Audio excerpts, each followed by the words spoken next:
स्वागत है आपका एक और नई वीडियो में।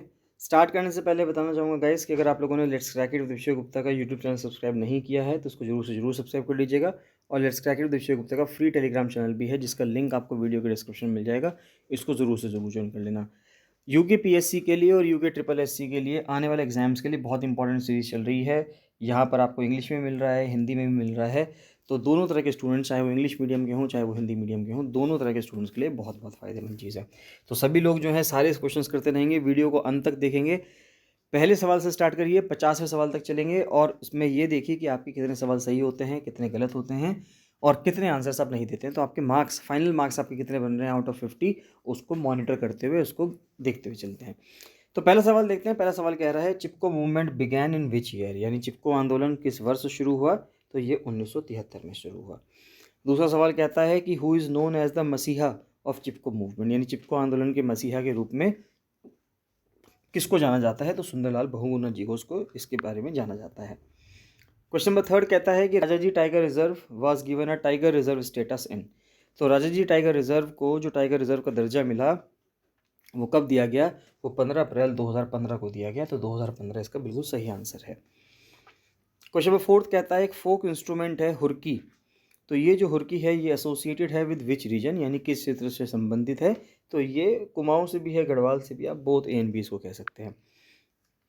क्वेश्चन नंबर 5 कहता है पांडुकेश्वर टेम्पल डेडिकेटेड है किसके लिए। तो पांडुकेश्वर मंदिर जो है वो समर्पित है किसके लिए, लॉर्ड विष्णु, यानी कि भगवान विष्णु के लिए।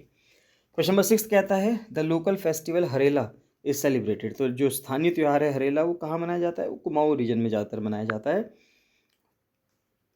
क्वेश्चन नंबर 7 कहता है कि which district of Uttarakhand is known as lake district of India, यानी कि उत्तराखंड के किस जिले को भारत का झील जिला भी कहते हैं। तो नैनीताल हो गया, क्योंकि नैनीताल में कई सारी झीलें हैं।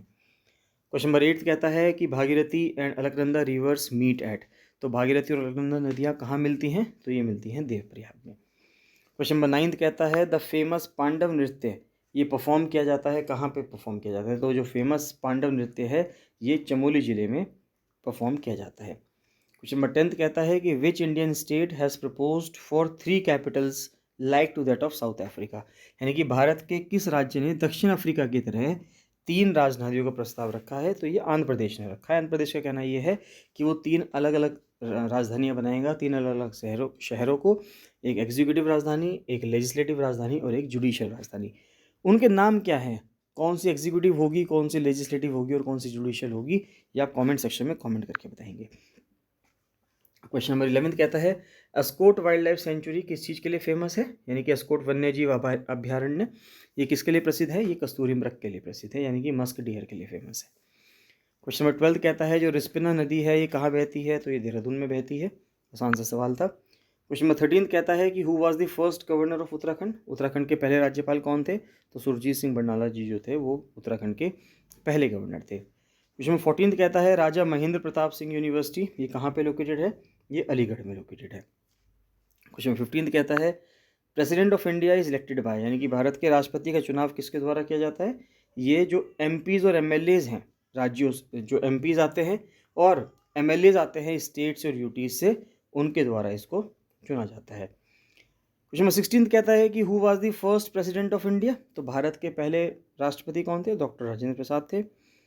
नेक्स्ट आता है fundamental rights are taken from which countries constitution. तो फंडामेंटल राइट्स यानी कि मौलिक अधिकार हमने किस देश के संविधान से लिए, संयुक्त राज्य अमेरिका यानी कि यूनाइटेड स्टेट्स ऑफ अमेरिका से लिए हैं।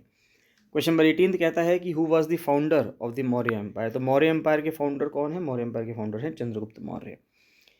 फिर नेक्स्ट क्वेश्चन आता है क्वेश्चन नंबर 19 की अगर हम बात करें तो क्वेश्चन नंबर 19 कहता है जो प्लासी का युद्ध लड़ा गया यानी कि बैटल ऑफ प्लासी हुआ ये कब हुआ, तो ये 1757 में हुआ। क्वेश्चन नंबर 20 कहता है who gave the slogan do और डाई, यानी करो या मरो का नारा किसने दिया था, ये नारा दिया था महात्मा गांधी जी ने। फिर राजा राम मोहन रॉय जो है एसोसिएटेड हैं इनमें से किससे, तो राजा राम मोहन एसोसिएटेड हैं ब्रह्म समाज से। तो ब्रह्मो समाज जो है वो उससे एसोसिएटेड है राजा राम मोहन रॉय। आप मुझे कमेंट सेक्शन में कमेंट करके बताएंगे कि राजा राम मोहन रॉय को जो राजा की उपाधि दी गई, ये राजा की उपाधि उनको किसने दी, किस मुगल एम्परर ने उनको राजा की उपाधि दी थी। क्वेश्चन नंबर 22 कहता है कि who was the first women governor of an Indian state. तो यानी कि किसी भारतीय राज्य की पहली महिला राज्यपाल कौन थी, सरोजनी नायडू थी। कहाँ की थी, आप मुझे कमेंट सेक्शन में कमेंट करके बताएंगे। क्वेश्चन नंबर 23 कहता है कि which Indian state was the first to be formed on a linguistic basis 1953। बहुत ही अच्छा सवाल है, ज़्यादातर लोगों को पता होगा लेकिन फिर भी देख लेते हैं कि 1953 में भाषाई आधार पर गठित होने वाला पहला भारतीय राज्य कौन सा था? आंध्र प्रदेश था। आंध्र प्रदेश में एक तेलुगु के लिए भाषा की वजह से एक काफ़ी ज़्यादा प्रोटेस्ट चल रहा था कि उसको मद्रास से अलग होना है, जो तमिल भाषी था, और एक सेपरेट राज्य बनना है। पोटी श्री रामुलु जो थे वो एक फास्ट पे बैठे और उस फास्ट में एक आमरण अनशन पे बैठे और वो उस अनशन के दौरान उनकी मृत्यु हो जाती है। तो उसके बाद बहुत एजिटेशन होता है, बहुत लड़ाइयाँ होती हैं और उसके बाद जो है फिर भारत सरकार मानती है और 1953 के बाद 1955 में फिर एक आयोग भी बनाया जाता है इसके लिए, स्टेट रीऑर्गेनाइजेशन एक कमीशन बनाया जाता है। 1956 के तहत कई सारे स्टेट्स को रीऑर्गेनाइज करा जाता है। फिर नेक्स्ट क्वेश्चन आता है कि हु रोड द बुक अर्थशास्त्र। तो अर्थशास्त्र किताब जो है वो किसने लिखी है? वो कौटिल्य या चाणक्य, जो भी आप कहना चाहें, उन्होंने इस किताब को लिखा है। क्वेश्चन नंबर 25 कहता है कि which gas is known as laughing gas. तो नाइट्रस ऑक्साइड जो है N2O जो है लाफिंग गैस, वो जो है एक लाफिंग गैस के रूप में जानी जाती है नाइट्रस ऑक्साइड। क्वेश्चन नंबर 26 कहता है कि which part of the plant conducts food. इनमें से कौन सा पार्ट ऐसा है प्लांट का जो फूड कंडक्ट करता है? फ्लोएम करता है। और पानी को कौन कंडक्ट करता है? यानी कंडक्ट करने का मतलब क्या हुआ कि जो उसका संचालन कर रहा है उस पेड़ के अंदर। तो भोजन का संचालन कौन कर रहा है? फ्लोएम कर रहा है। और पानी का संचालन कौन करता है? जाइलम करता है।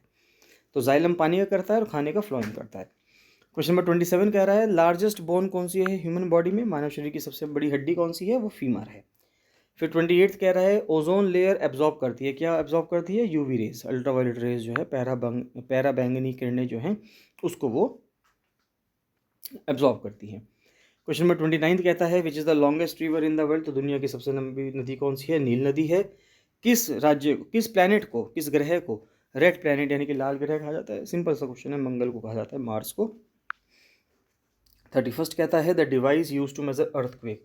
अभी हाल ही में अफगानिस्तान में बहुत ही ज़बरदस्त अर्थक्वेक आया, भूकंप आया, जिसमें पता चल रहा है कि 800 से ज़्यादा लोग मारे जा चुके हैं। तो वो डिवाइस जो यूज़ किया जा रहा है अर्थक्वेक नापने के लिए वो किया जाता है seismograph. Tsunami is caused by, यानी कि सुनामी किसके कारण आती है? अगर समुद्र में भूकंप आता है, अर्थक्वेक आता है समुद्र में और वहाँ पे प्लेट खिसकती है समुद्र की तलहटी में, तो बहुत बड़े बड़े जो सुनामीज़ हैं वो आती हैं। 2011 में भी बहुत बड़ी सुनामी आई थी, इसी प्रकार से 2004 में भी। फिर क्वेश्चन नंबर 33 कह रहा है कि which is the smallest continent. सबसे छोटा कॉन्टिनेंट कौन सा है? तो ऑस्ट्रेलिया है। ट्रॉपिक ऑफ कैंसर पास होती है भारत के कितने राज्यों से? 8 राज्यों से पास होती है। उनके नाम आप कमेंट सेक्शन में कमेंट करके बताएंगे। क्वेश्चन नंबर 35 कहता है नर का स्त्रीलिंग क्या है? नर का स्त्रीलिंग है नारी। लालच का पर्यायवाची क्या है? लालच का पर्यायवाची है लोभ। लालच और लोभ बात एक ही है, पर्यायवाची बताना था आपको। अंधेरे में तीर चलाना, इस मुहावरे का अर्थ क्या है? इस मुहावरे का अर्थ है अज्ञानता में काम करना, अज्ञान तरीके से काम करना।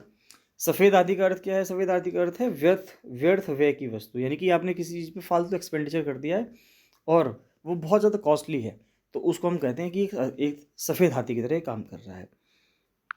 क्वेश्चन नंबर 39 है कि श्रवण का विलोम है। श्रवण मतलब आप सुन रहे हैं, और श्रवण का मतलब अगर सुन रहे हैं तो आप बोलेंगे, तो जो उसका उल्टा होगा वो बोलना होगा, यानी कि वाचन होगा। क्वेश्चन नंबर 40 कह रहा है choose the correct synonym of benevolent. Benevolent का मतलब होता है काइंड। क्वेश्चन नंबर 41 कहता है choose the antonym of victory. Victory का विलोम शब्द आपको बताना है, तो विक्ट्री मतलब जीत और डिफीट मतलब हार, तो यानी कि बी डिफीट जो है वो उसका सही आंसर है। 42 कह रहा है she is good at dancing. तो एट इसका आंसर होगा, सी ऑप्शन इसका होगा, she is good at dancing. फिर पैसिव वॉइस में आपको बताना है कि ही रोट अ लेटर, तो इसमें आप लिखेंगे a letter was written by him, यानी कि बी ऑप्शन इसका सही होगा। एग्जिस्टेंस की स्पेलिंग लिखवा रहा है आपसे, तो आप स्पेलिंग लिख देंगे EXISTENCE। अब देखिए ये कौन से ऑप्शन में है? EXISTENC, सी ऑप्शन है, तो सी ऑप्शन इसका सही हो गया। 45 कहता है कि ब्रेन जो है कंप्यूटर का किसको कहते हैं? वो CPU को कहते हैं। इनपुट डिवाइस क्या है? इनपुट डिवाइस का मतलब जब आप कंप्यूटर के अंदर कुछ इनपुट दे रहे हैं, कुछ इन्फॉर्मेशन प्रोवाइड कर रहे हैं, तो क्या होगा? माउस होगा। माउस से आप क्लिक करते हैं, तो जो क्लिक करते हैं उससे इन्फॉर्मेशन कंप्यूटर को दी जा रही है। बाकी प्रिंटर हुआ, मॉनिटर हुआ, स्पीकर हुआ, वो सब आउटपुट डिवाइसेस हैं। URL स्टैंड्स फॉर, तो URL का अर्थ क्या है? इसका मतलब है यूनिफॉर्म रिसोर्स लोकेटर। कॉपी करने के लिए कंट्रोल और C का इस्तेमाल करते हैं।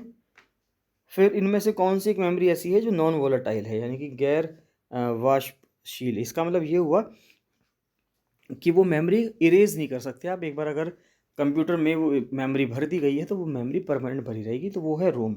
रोम वो चीज़ होती है जिसके बेसिस पे कंप्यूटर ऑन होता है। जब आपका कंप्यूटर रीबूट होता है, बूट होता है, तो वो रोम में जो डेटा सेव्ड है वो परमानेंट सेव होता है, उसको आप हटा नहीं सकते। फिर क्वेश्चन नंबर 50 कहता है the full form of IP in computer networks. तो आईपी की फुल फॉर्म क्या है कंप्यूटर नेटवर्क्स में, उसको बोलते हैं हम इंटरनेट प्रोटोकॉल। तो ये थे बहुत ही महत्वपूर्ण 50 सवाल। मैं उम्मीद करता हूँ कि सारे सवाल के जवाब आप दे पा रहे होंगे।